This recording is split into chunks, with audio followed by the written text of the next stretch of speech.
వేపుకొని సున్నుండలు చేస్తున్నానమ్మా. అవునా? వేపుకున్నాక అమ్మా ఈ కొన్ని బియ్యం కూడా వేపుకోవాలి. ఈ వేపుకుంటే పళ్ళకి అంటుకోకుండా ఉంటుంది. దీంట్లో కొంచెం వేపుడు శనగపప్పు కూడా వేసుకోవాలి. అమ్మా ఏం చేస్తున్నారు మీరు ఇక్కడ? మినువులు అమ్మా, మినువులు వేపి ఇలా నూరుతున్నాం. సున్నుండలకి మినప సున్నుండలకి ఇలా చేసుకోవాలి. పొట్టు అది వచ్చేస్తుంది అన్నమాట. ఏంటి మీ మనవడు కూడా నాకు హెల్ప్ చేస్తున్నాడా? ఇది మా మనవడి కోసమే చేస్తున్నాను.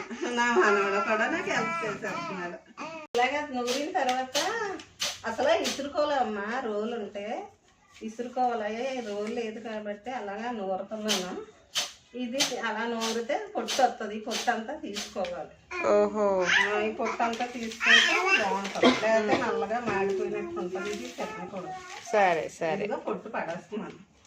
అది ఓకే. వేసుకున్నాం కదమ్మా. ఈ బియ్యంను ఈ వేపిన శనగపప్పు కూడా కొంచెం కలుపుకొని ఇందులో వేసేసుకోవాలి. అంటే తినేటప్పుడు పళ్ళకి అంటుకోదు.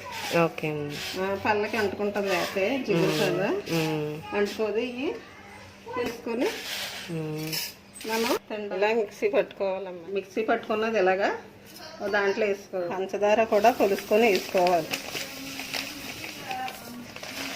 ఇలా మిక్సీ కొట్టుకోవాలి. మనం తీరేక మనకి ఎంత కావాలి పంచదార ఇలాగా ఈ మినపొడిలోనే వేసుకోవాలి. కలుపుకోవాలండి. మనకి ఎంత కావాలి. మనకి నెయ్యి ఎంత వేసుకున్నా పర్లేదు. చేసుకొని ఇలా కలుపుకొని ఉండలు పెట్టుకోవాలి. పంచదార కాదండి, కొంచెం నెయ్యి ఎక్కువ పడుతుందండి.